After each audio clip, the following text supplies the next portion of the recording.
난 못 해준다. 아니, 아버지, 대체 왜 못 해준다는 거예요? 40년 뼈 빠지게 일해서 번 퇴직금을 잠깐 빌려달라고. 난 그거 한 번에 받을 생각 없고 죽을 때까지 나눠 받을 거다. 아버지, 어차피 국민연금도 받고 나중에 이 집 주택연금으로 돌리실 수도 있잖아요. 거기다 퇴직연금까지 받으시려는 건 욕심 아니에요. 욕심. 내가 열심히 아끼고 살아서 노후에는 좀 넉넉하게 살아보려는 게 왜 욕심이냐?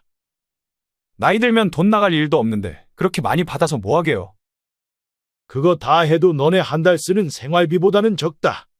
나랑 니네 엄마 둘이 사는데 부족하면 부족했지 더하진 않으니 그런 걱정은 하지 마라. 그냥 달라는 게 아니라 빌려달라는 거잖아요. 너 나한테 빌린 돈 이제껏 온전하게 갚은 적 있어? 내가 너한테 빌려준 돈만 5천은 좋게 넘을 거다. 네가 빌려달라고 해도 나는 그 돈 그냥 준다고 생각해서 나중에 달라고 하지도 않았던 거라고.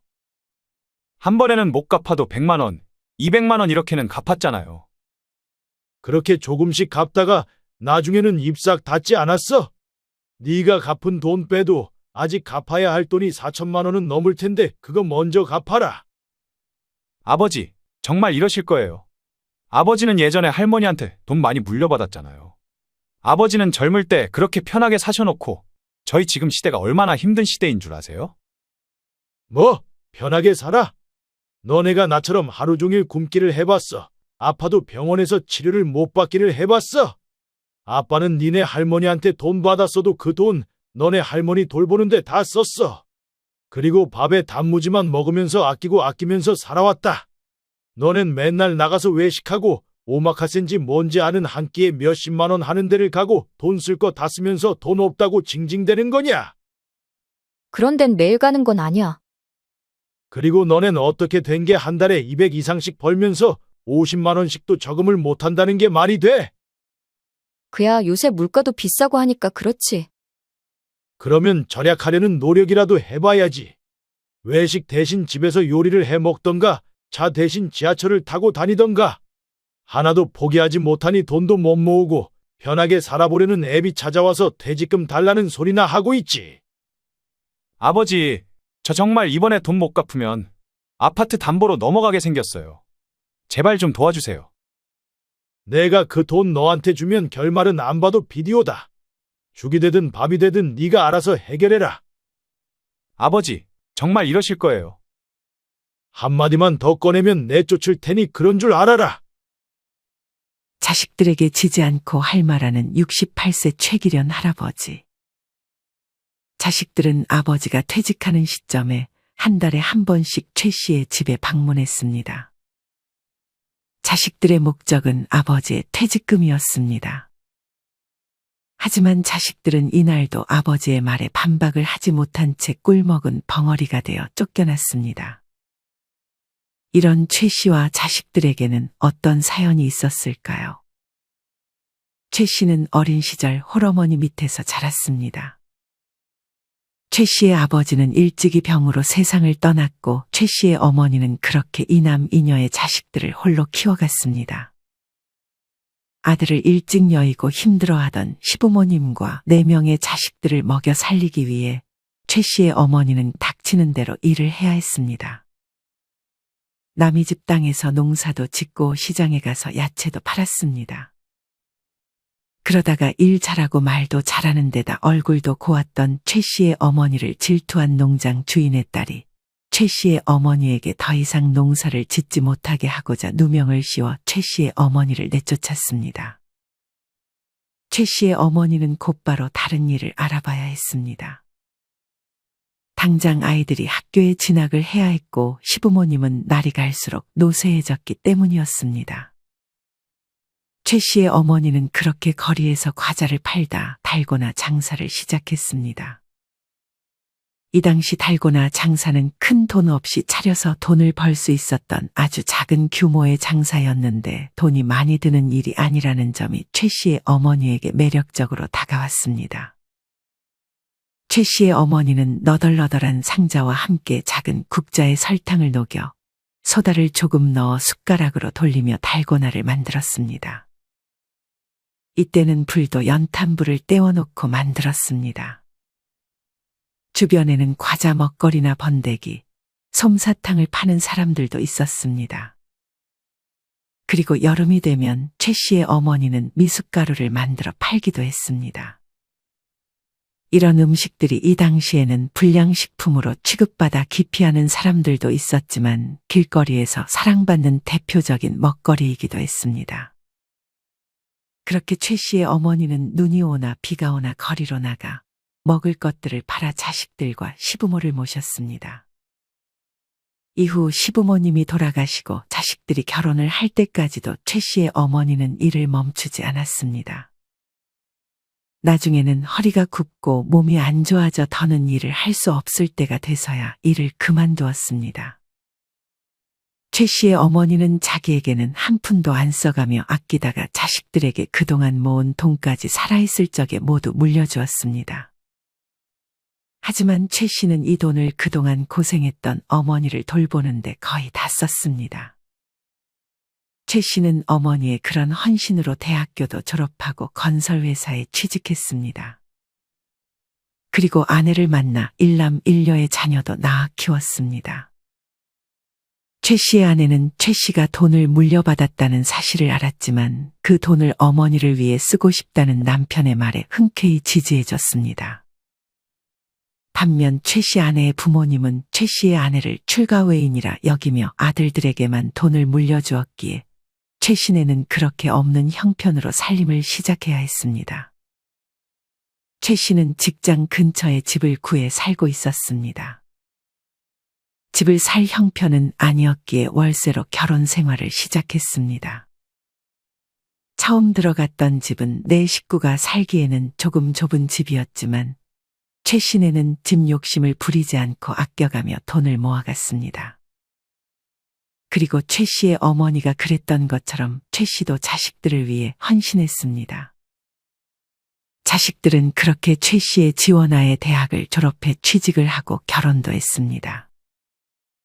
최 씨도 다니던 회사를 꾸준히 다녀 어느덧 높은 직책까지도 올라갔습니다. 최 씨는 그렇게 회사에도 가정에도 헌신하며 성실하게 살았습니다. 하지만 그렇게 성실했던 최 씨를 질투라도 하듯 최 씨에게 시련이 닥치기 시작했습니다. 최 씨가 출근한 사이 최 씨의 아내가 욕실 청소를 하다 그만 넘어지는 바람에 허리를 다쳤습니다. 이후 최 씨의 아내는 허리 통증과 척추 압박 골절에 시달리기 시작했고 최 씨는 일을 하며 그런 아내를 돌봐야 했습니다. 여보, 미안해요.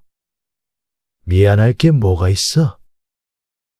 최 씨는 예전에 어머니에게 물려받았던 돈을 자기 어머니를 돌보는데 쓴 것에 불만이 하나도 없었던 아내에게 고마움이 가득했습니다. 그 당시 자신을 지지해 준 것에 크게 고마움을 느끼고 있었기에 아내가 다쳐서 최 씨가 집안일에 밥까지 차려주어야 했음에도 불만이 없었습니다. 최 씨는 아내가 다친 이후로 출근하기 전날부터 아내가 먹을 음식들과 집안일까지 미리 싹 해놓았습니다. 하지만 그런 최 씨의 몸은 당연히 성할 날이 없었습니다. 최 씨는 몸 구석구석 파스를 뿌리고 붙여야 했습니다.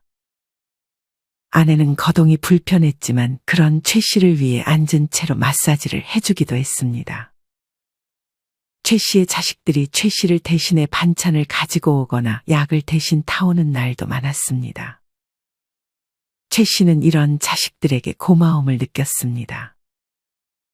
하지만 얼마 안 가 자식들은 최 씨와 아내에게 반찬을 가져다주고 필요한 일을 대신 해주는 대가로 점점 무언가를 요구하기 시작했습니다. 하루는 아들이 평소와는 다르게 어머니를 모시고 외식을 하자고 했습니다. 정말 맛있는 두부조림 집이 있다며 엄마가 두부를 좋아하니 그곳을 가자고 했습니다. 집에서도 맨날 먹는 두부여서 사실 다른 곳을 가고 싶었지만 아들의 고집에 결국 두부조림 잘하는 가게로 들어갔습니다. 그렇게 최 씨와 아내, 아들은 자리에 앉아서 곱게 플레이팅된 두부조림을 그래도 맛있게 먹었습니다. 음식을 다 먹어갈 때쯤 슬슬 아들이 입을 떼기 시작했습니다. 아버지는 돈 많이 모아두셨어요? 저희가 노후에 안 도와드려도 돼요. 최 씨는 이런 아들의 질문이 왠지 최 씨를 떠보는 것처럼 느껴졌습니다. 그래서 얼버무리며 답했습니다. 그냥 아끼며 살 정도는 있지. 그게 총 얼마나 있어요? 다름이 아니라 처가 쪽에서 저희가 좀 큰 집으로 이사를 가길 원해서요. 앞으로 집값이 계속 오를 집으로 들어가야 저희도 좋을 것 같기도 하고요. 저번에 결혼할 때 집값 지원해 줬잖냐? 실은 처가 쪽이 좀 많은 걸 원하시는 것 같아요. 제 아내가 하나밖에 없는 외동딸이라 잘 살기를 바라시나 봐요. 그쪽은 혼수도 몇 개만 해주고 결혼할 때 뭐 보탠 것도 없으면서 뭘 그렇게 원하는 게 많대니? 처가도 어린 시절 힘들게 자랐나 봐요. 그래서 더욱 원하는 게 많으신 것 같아요. 어릴 때 힘들지 않게 자란 사람이 어디 있어? 그런 분들인 줄 몰랐는데 참 괘씸한 심보네. 자기들이 그럴 능력 있으면 모를까.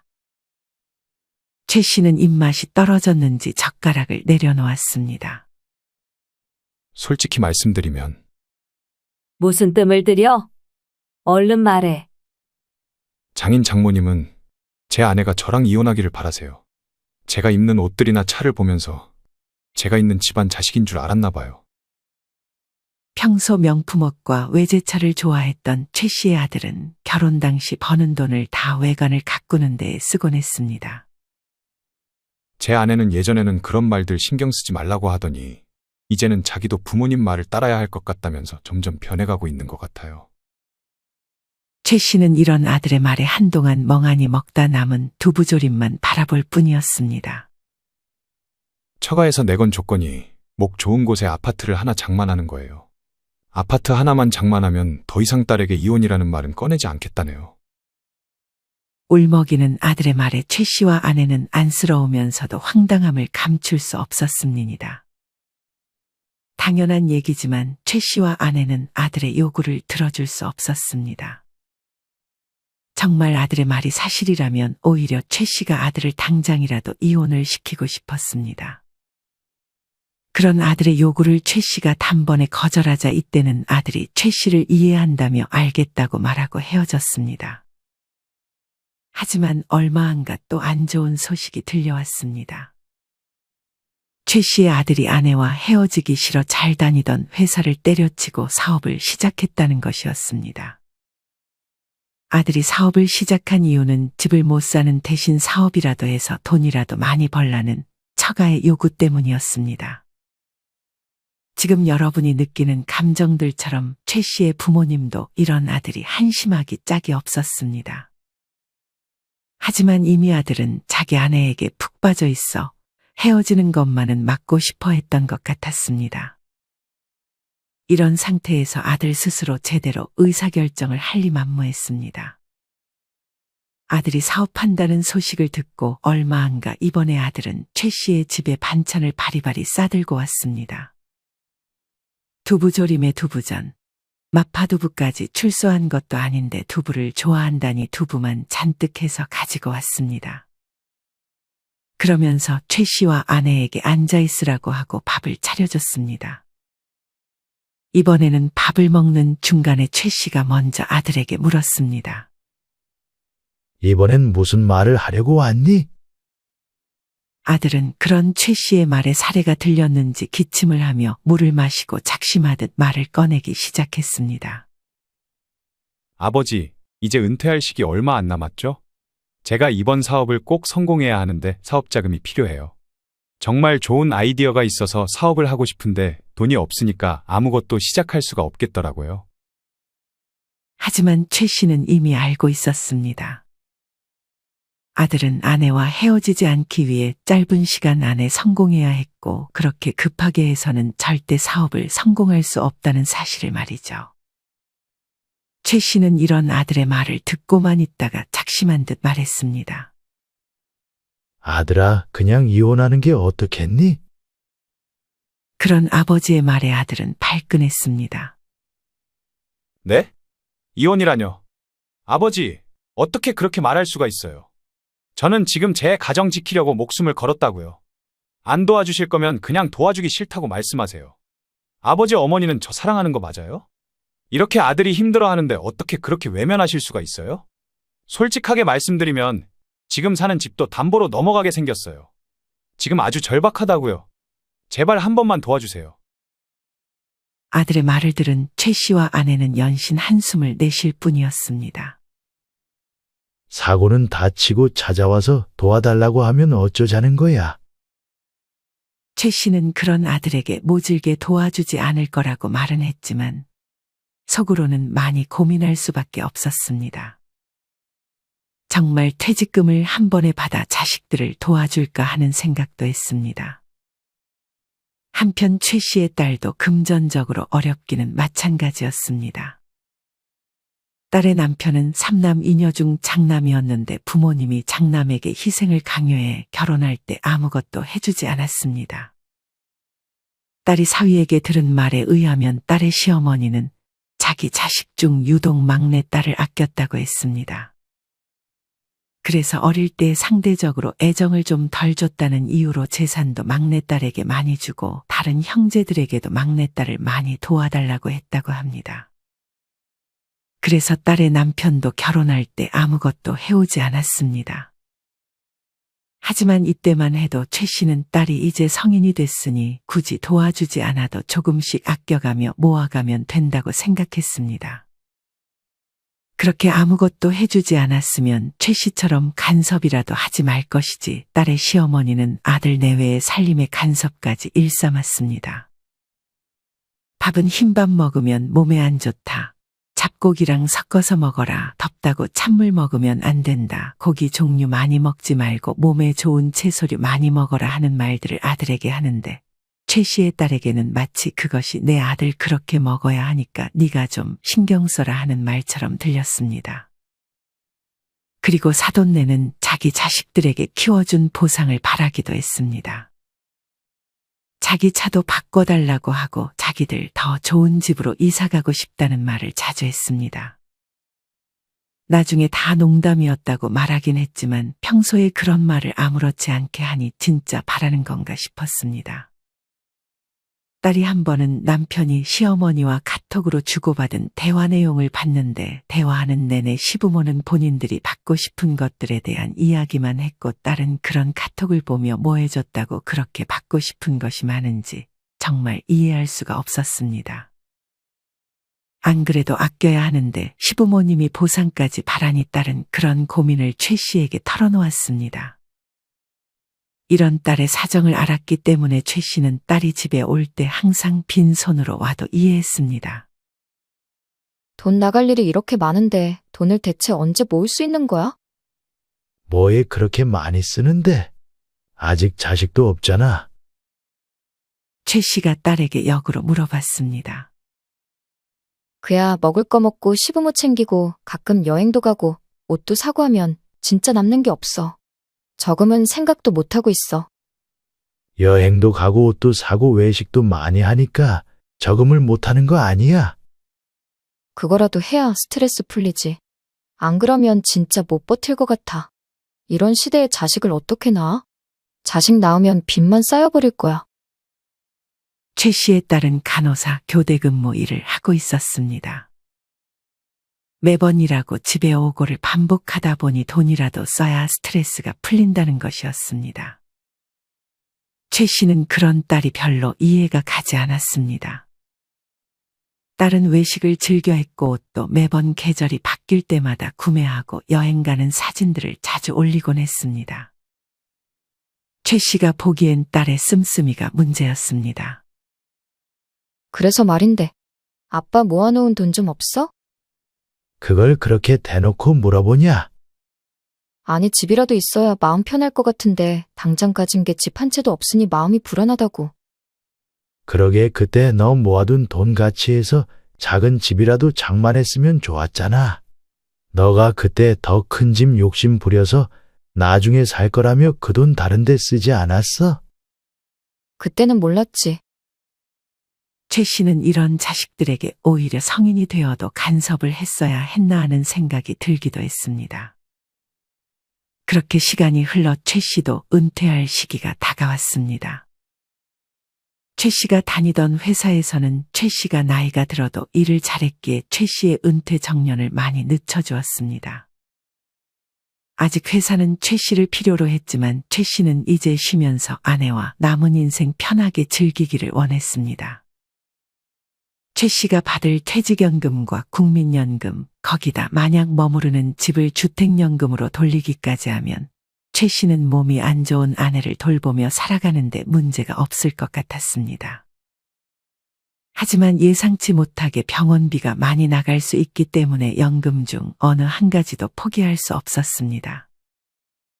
마음 한켠에는 자식들을 도와줘야 하나 하는 고민도 있긴 했지만 그러려면 최 씨는 일을 그만둘 수가 없었습니다.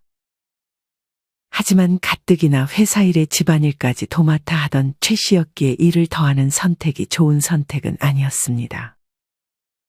최 씨는 체력이 좋은 편이었지만 나이 앞에 장사는 없었습니다. 최 씨의 아내는 항상 최 씨와 얘기할 때 고향이었던 조용한 시골로 내려가 살기를 꿈꿨습니다. 최 씨는 시골은 벌레도 많고 병원도 멀어 싫다고 했지만 아내가 고향을 그리워해 그러겠다고 말했습니다. 최 씨는 이미 아내 고향의 집까지 알아봤습니다. 최 씨에게 있어 최고의 노후는 아내와 함께 식사를 하며 웃고 떠들고 같이 좋아하는 TV 프로그램을 보는 소박한 일상이었습니다. 최 씨와 아내가 가장 좋아하던 것은 함께 달고나를 만드는 일이었습니다. 최 씨의 아내도 최 씨의 어머니가 어릴 적 달고나 장사를 했다는 사실을 알고 있었습니다. 어릴 적 최 씨는 항상 학교 끝나면 집에 가는 길에 어머니가 달고나 장사를 하는 곳에 들러 달고나 만드는 법을 배웠습니다. 최 씨는 무료한 아내를 위해 달고나 기계와 재료들을 사와 직접 만들어 보면서 동심으로 돌아가곤 했습니다.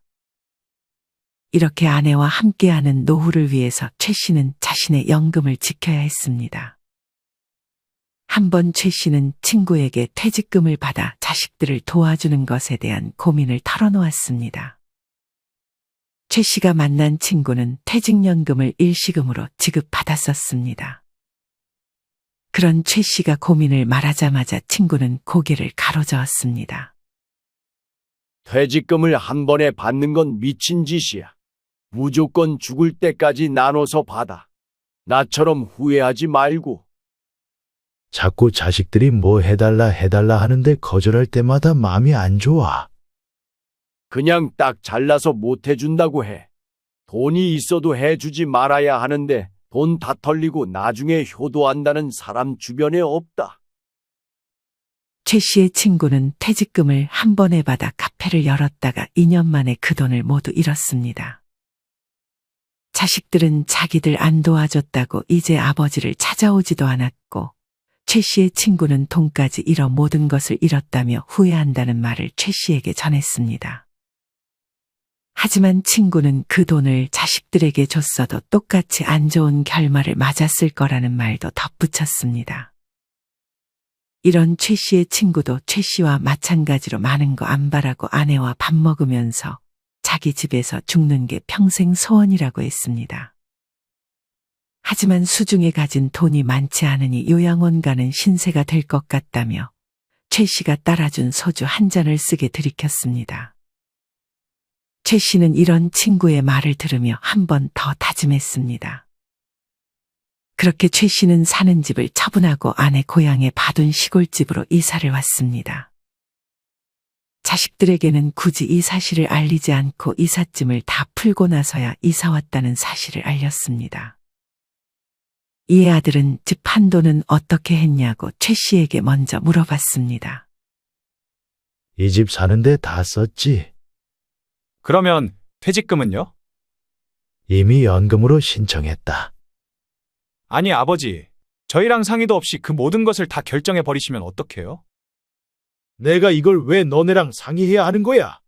너는 나랑 상의해서 다니던 회사도 그만두고 사업한다고 했어. 저 이혼하면 아버지가 책임지실 거예요? 네 인생 네가 책임져야지. 너한테 이래라 저래라 하기도 싫고 앞으로 네가 하려는 모든 일은 네가 선택해서 결정하고 네가 책임져라. 그렇게 아들은 씩씩거리며 집으로 돌아갔습니다. 최 씨는 그렇게 아내와 시골에서 나름 행복한 노후를 보내고 있었습니다. 최 씨의 예상대로 시골에는 벌레들이 많았고 벌레 우는 소리가 시끄럽긴 했지만 그것도 금방 익숙해졌습니다. 최 씨는 원래 몰던 차를 처분하고 오토바이를 하나 장만해 도심에 있는 병원에 아내를 데려다 주기도 했습니다. 최 씨는 시골에서 방을 데필 때 타닥타닥 나무 타는 소리가 좋았고 아내와 함께 밤이 되면 구워 먹는 고구마를 먹을 때가 가장 행복했습니다. 최 씨는 정말 행복이 별거 없구나 생각하며 이대로만 가면 너무 좋겠다고 생각했습니다. 하지만 아내는 해를 거듭할수록 더욱 거동이 힘들어졌습니다.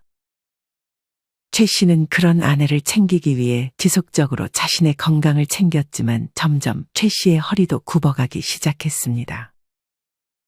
최 씨의 자식들은 명절에만 가끔 얼굴을 비쳤는데 항상 며느리 사위는 데려오지 않고 혼자만 왔습니다. 아들은 끝내 아내와 이혼했고 딸은 아무것도 해주지 않은 최 씨를 점점 원망하기 시작했습니다. 그러면서 그제서야 부랴부랴 돈을 모으기 시작했는데 돈을 모으는 습관을 들이는 것이 쉽지가 않았습니다. 딸은 시어머니 때문에 남편과도 사이가 안 좋아져 어느 순간 사위를 집에 안 데려오기 시작한 거라고 털어놓았습니다. 자기도 이제 더 이상 시어머니 집에는 찾아가지 않는다고도 말했습니다.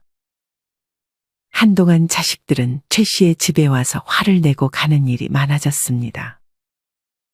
아들은 이혼한 것을 최 씨의 잘못으로 몰아갔고 딸도 지금 자기가 이런 형편으로 사는 것을 은근히 부모 탓을 하기 시작했습니다. 최 씨와 아내는 그렇게 자식들을 키운 것을 스스로 탓했습니다.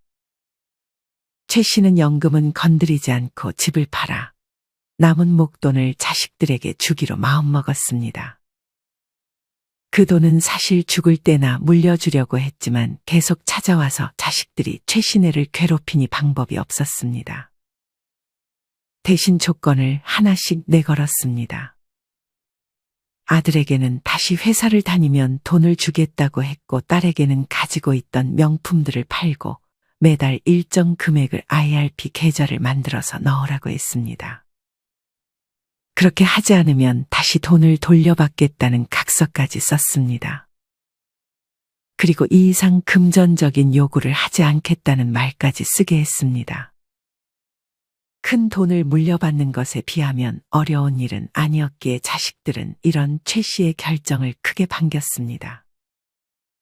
그렇게 아들은 회사에 다시 취직을 했고 최 씨에게 받은 돈으로 작은 원룸 집까지 장만했습니다. 딸도 대출을 조금 보태 집을 샀고 최 씨와의 약속대로 일정 금액을 주식계좌에 적립식으로 넣었습니다. 그렇게 최 씨는 이제 고민이 없는 듯 했습니다. 아내가 몸이 안 좋아지긴 했지만 다행히 치매 증상은 없었기에 크게 힘들다고 생각하지 않았습니다. 최 씨는 점점 긍정적인 성격으로 변해갔습니다. 최 씨와 아내는 없는 것보다는 가진 것에 만족하며 그렇게 살아가고 있었습니다. 하지만 자식들은 점점 욕심을 내기 시작했습니다.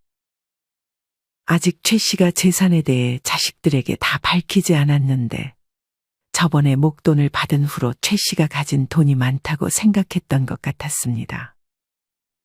하루는 늦은 밤 자식들이 최 씨의 집에 같이 찾아왔습니다. 최 씨의 아내는 방에서 자고 있었고 모처럼 최 씨는 자식들과 마른 안주에 간단히 맥주를 한잔하고 있었습니다. 아빠, 엄마 모시는 거 힘들지 않아?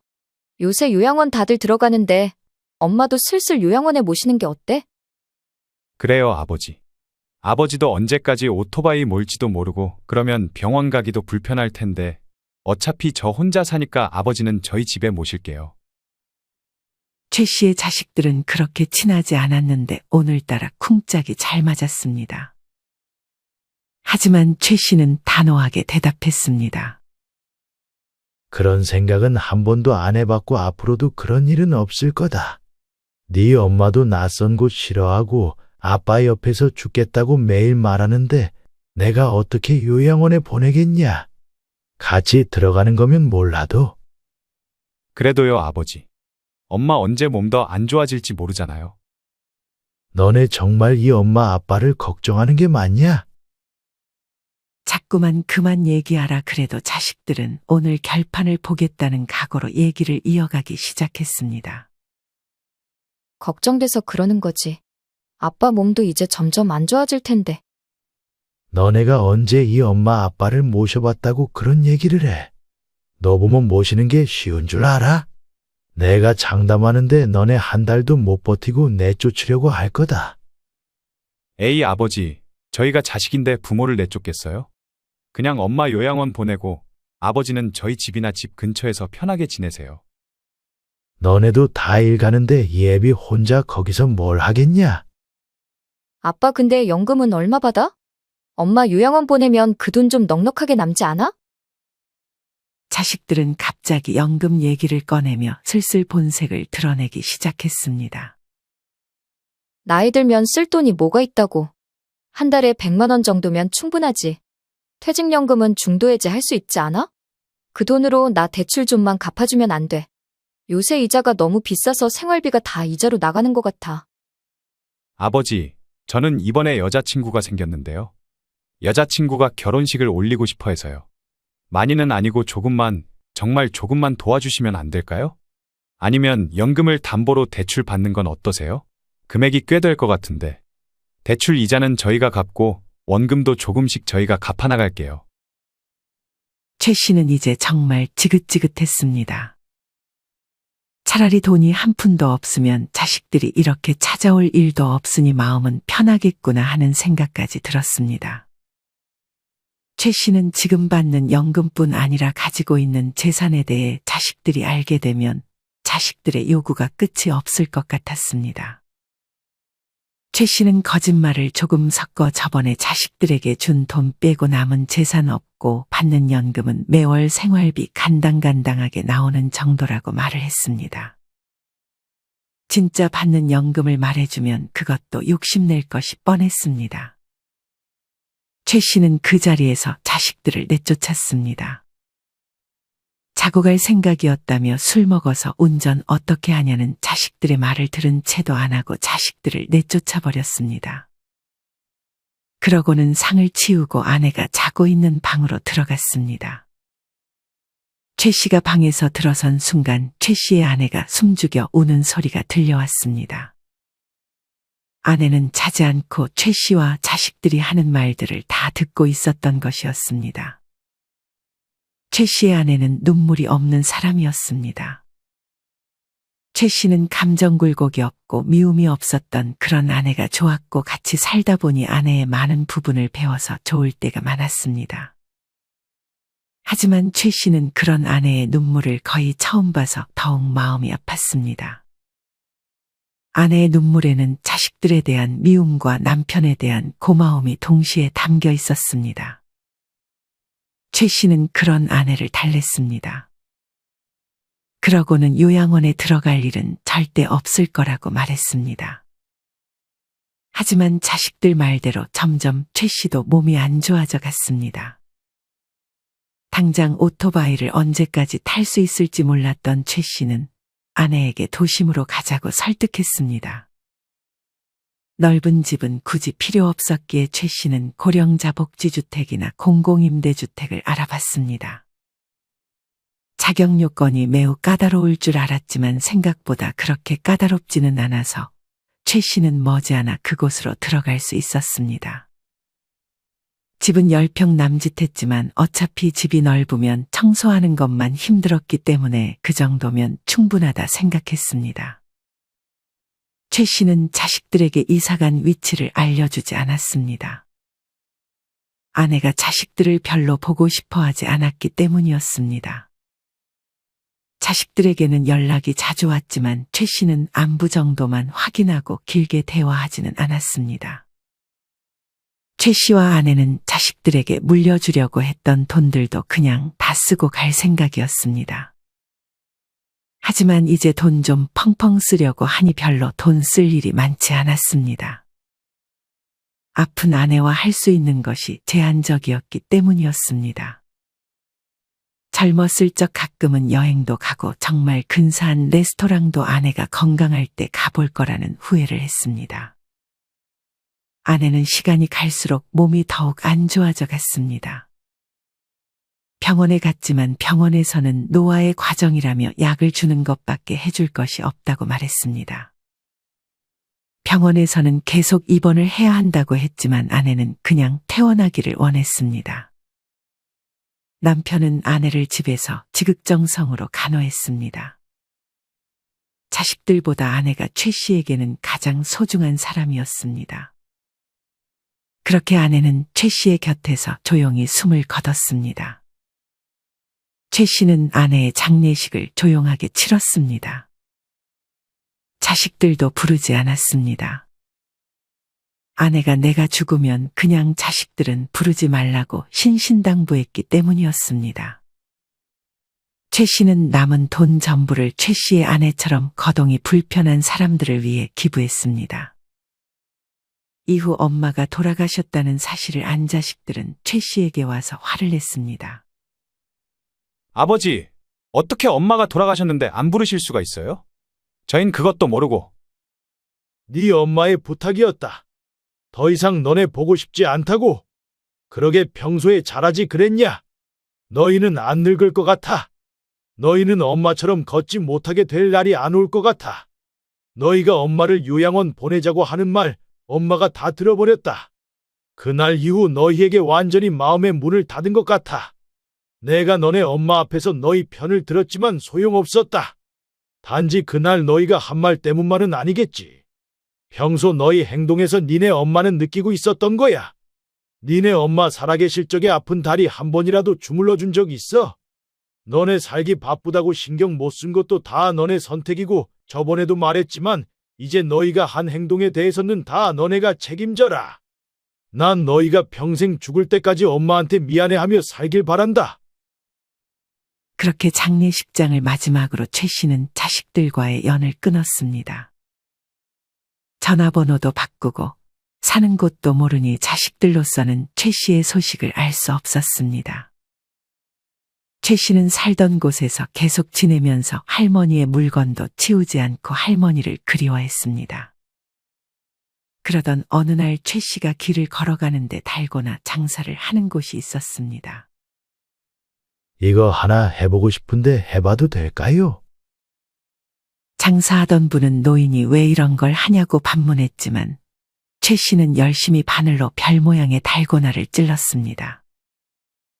저희 어머니가 예전에 달고나 장사를 하셨거든요.